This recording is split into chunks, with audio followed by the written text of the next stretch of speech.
Hey, what's going on, everybody? My name is Rafiu Fashola, and I'm a local real estate agent here in Atlanta, Georgia. And today, I'm here to talk to you about the pros and cons of working with Zillow leads. Let's go.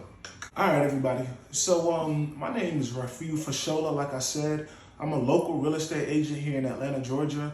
I've been a real estate agent for about a month now. I got my real estate license on about August 15th, August 16th, somewhere in that area. So I'm coming up on the month-long anniversary of being a real estate agent. And during that month, what I've been doing so far is I've been cold calling FSBOs.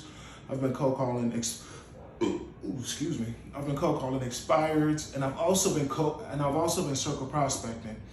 And I've also been working with Zillow agents for my buyer pool.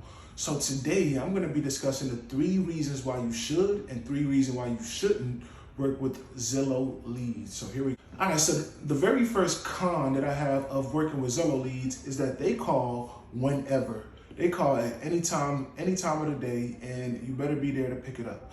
Well, you don't necessarily have to pick up every call, but still, you want to pick up a good amount of calls, or else the Zillow team, I think they eventually stop sending you business or whatnot. So you just want to make sure you're picking up a decent amount of calls that you get per day. So they call you whenever. I believe the earliest I've received a call was about 7:30, and the latest I've received one was about 9, pushing 10 o'clock. So it's generally stayed between these two margins. I've not had anything crazy yet, like midnight calling or 3 o'clock, while you're trying to sleep. It hasn't been anything crazy like that. But these people will call you though. They will call you between those hours that I stated. And it doesn't matter what you're doing. It doesn't matter where you are. That's money on the phone. Go ahead and pick up your phone. That's the number one con. So this can mostly be a con for people who work part-time jobs. All right. So con number 2 of working with Zillow leads is that the buyers, sometimes they don't really know what's going on. So there's definitely going to have to be an education piece on your part that's going to have to happen. So sometimes the buyers will call you not knowing what they need to get the house, or sometimes they weren't really even interested in buying the house. They just wanted to take you out on a home tour. So what I've been doing to mitigate that issue is pretty much just asking the buyers in a subtle way if they have been pre-approved. Now, as all of us agents know, asking if a buyer has been pre-approved can be kind of a touchy subject that should be navigated with great care. So pretty much what I do is I kind of say something to the effect of, okay, I'd be very happy to do that for you, but first, as I'm sure you know, the market right now is very strong, and the only buyers out there right now are strong buyers. Buyers who have been pre-approved, who have money down to pay closing costs, so on and so forth. So if you don't mind me asking, ma'am or sir, have you been pre-approved? So I would kind of bring it to them that way. Or another trick that I do is I kind of blame it on the broker. So I'd say something like, oh, I'd be very happy to do that for you, ma'am, but according to the policies in my brokerage, we need a pre-approval letter from you before we do a home tour. So if you don't mind me asking, have you been pre-approved? So, there are different ways you can navigate it. Third con of working with Zillow leads is that they call you about homes that aren't even available. So this kind of ties into my second point about the buyers not really knowing too much of what's going on. So they may just be perusing on Zillow, and they see a house that they like. Oh, I think I can kind of afford it. Let me go ahead and make the call and secure this house. So they're thinking they're securing the house by calling Zillow when that's when that couldn't be farther from the truth. Like I said earlier, it's just gonna have to be that education curve on your part. You're gonna have to educate your buyers, your Zillow leads on, hey, this is what's going on, this, that, and third. It works like this, that, and third. You need this, that, and third, so on and so forth. They just calling in blindly. They don't really know too much of what's going on. So those are my 3 cons of working with Zillow leads. Let's go ahead and get into the pros. All right, so the pros that I have of working with Zillow leads is that whenever you get a strong lead, that lead is gonna be very, very strong. So that lead is often, they're often prepared, they're pre-approved, they have enough down to cover closing costs, they're willing to go a little bit above and beyond, for an escalation clause just to make sure they secure the home.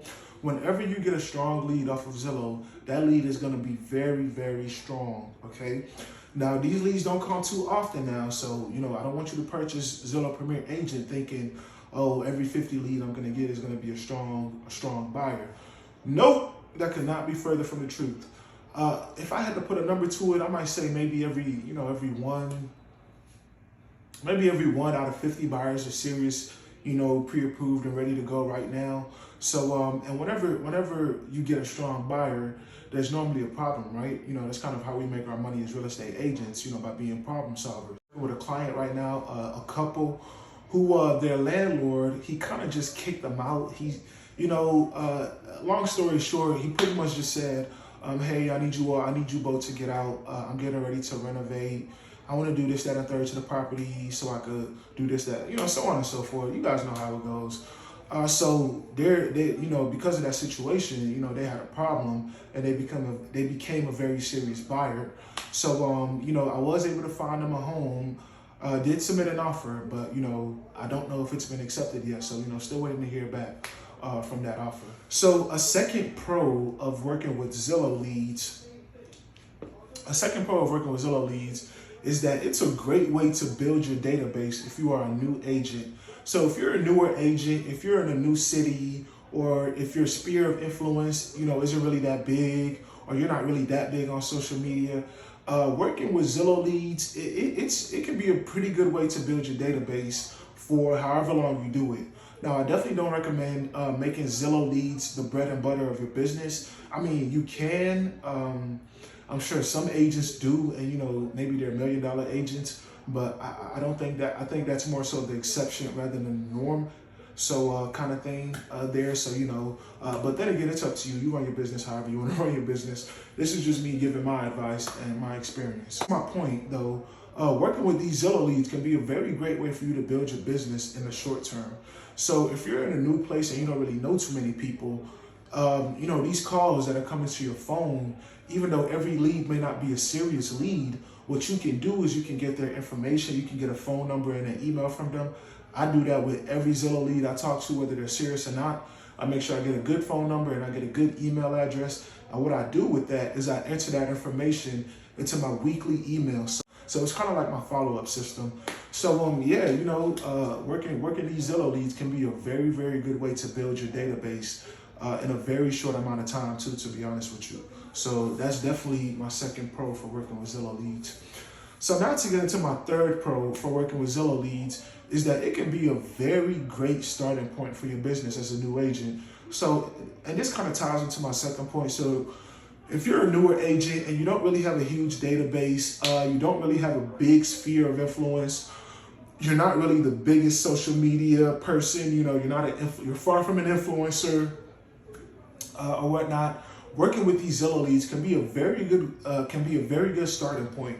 Because as far as social media, whenever you take these Zillow leads on home tours, the pre-approved ones, of course, whenever you take these Zillow leads on home tours, you can record the home tour and put it on social media. Whenever you bring a client to the closing table and you get a deal done and you get another transaction under your belt, you can put it on social media. So, you're kind of building your brand and your credibility at the same time. Also with the weekly email, like I mentioned in my second point, those people whose email addresses you have and you put them on this email list, they're going to see this every Thursday. They're seeing your name, your brand, and some of them may read it or whatnot, or they may just open it and just scroll through it. It doesn't matter. What really matters is that they saw it. They saw your name. They know you're a real estate agent, and they know that, I talked to this guy once, and now every Thursday I get an email from him. I mean, okay, I guess. So whenever they need an agent, whenever they're ready to make a move, guess who's going to be at the top of their mind? That's right, you. Unorthodox, if you will, unorthodox follow-up system. I got it from Ricky Caruth. Go ahead and check out his channel if you already haven't. Back to my third point, working with these Zillow leads can be a very, very good way to get your business up off the ground. Like I said, though, it's only been a month about me working with these Zillow leads. So, maybe after 2 or 3 more months, maybe there going to be some more stuff that, I might want to add. If so, I'll make a second video or whatnot. All right, everybody, so that's about it for today. So do me a favor, go ahead and like, comment, and subscribe to the channel, and I will see you during our next video. Peace.